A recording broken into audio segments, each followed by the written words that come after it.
poste.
siya, malaki bintana.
Ay 194.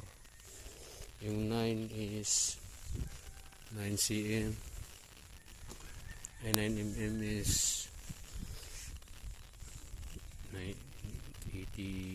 yata na sa galang. Simento namin guys is 206. Hollow block is 11.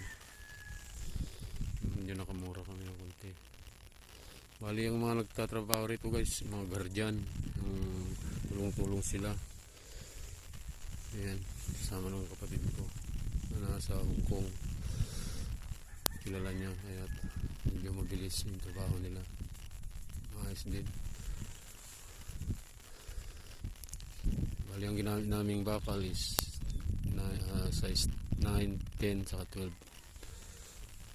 Kapako. Yung bato pala, bali yung bato is 2,000 yata, 2,000 megit.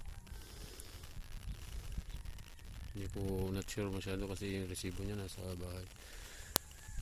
Hollow block 11. Buhangin 1,600. Pero may nabalitan ko may mas mura doon, kaya doon na kami bibili pag naubos yun.